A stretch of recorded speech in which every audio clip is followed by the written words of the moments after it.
জামায়াতের সাবেক নায়েবে আমির দেলাওয়ার হোসেন সাঈদীর বিরুদ্ধে ৭১-এর মানবতা বিরোধী অপরাধ মামলার আলোচিত সাক্ষী সুখরঞ্জন বালির পর এবার দৃশ্যপটে আরও ৩ সাক্ষী। বুধবার সকালে আন্তর্জাতিক অপরাধ ট্রাইব্যুনালে অভিযোগ দায়ের করতে আসেন রাষ্ট্রপক্ষের সাক্ষী মাহবুবুল আলম হাওলাদার, মাহতাব উদ্দিন হাওলাদার ও আলতাফ হাওলাদার। সবাই আমাকে ঘৃণা করে। অভিযোগ করেন নির্যাতন করে দেলাওয়ার হোসেন সাঈদীর বিরুদ্ধে মামলা দায়ের ও মিথ্যা সাক্ষ্য দিতে বাধ্য করা হয় তাদের। ক্ষমতাচ্যুত প্রধানমন্ত্রী শেখ হাসিনা সহ ৪০ জনের নাম উল্লেখ করে প্রসিকিউশনে অভিযোগ দাখিল করেছেন তারা।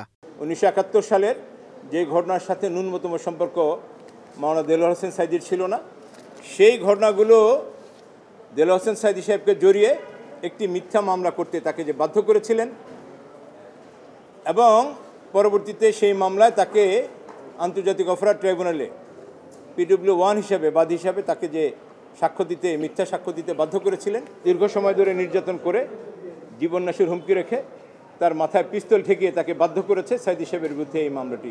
৭১-এর মানবতা বিরোধী অপরাধে সাঈদীর বিরুদ্ধে করা মামলার বাদী মাহবুবুল আলম হাওলাদার দাবি করেন মামলা করতে বাধ্য করা হয় তাদের। কাগজে স্বাক্ষর দিতে না চাইলে মেরে ফেলার হুমকি দেওয়া হয় বলেও অভিযোগ করেন সাক্ষীরা।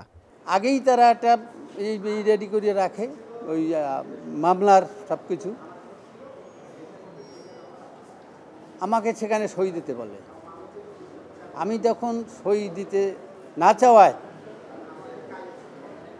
তারা আমাকে সবাই মিলে এমনভাবে হুমকি শুরু করছে, তখন আমি বুঝছি যে আমি এখান থেকে রেহাই পাবো না। অস্ত্র ধরাইয়া পিস্তল ধরিয়া গালাগালিও করছে, কিন্তু কর্ম কি করার তো উপায় নাই কিছু।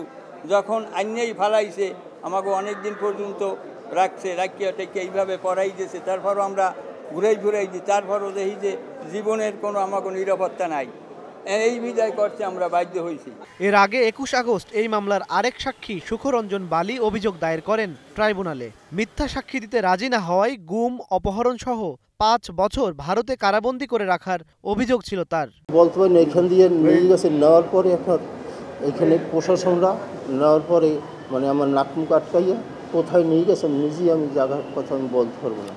দিন না রাত্রে মানে কোনো আমি আলো বাতাস পাইনি। কেন মিথ্যা সাক্ষ্য দিতে বাধ্য হয়েছিলেন তা জানানোর জন্যই আন্তর্জাতিক অপরাধ ট্রাইব্যুনালে এসেছেন বলে জানান অভিযোগকারীরা। ইমন মাহমুদ, স্টার নিউজ, ঢাকা।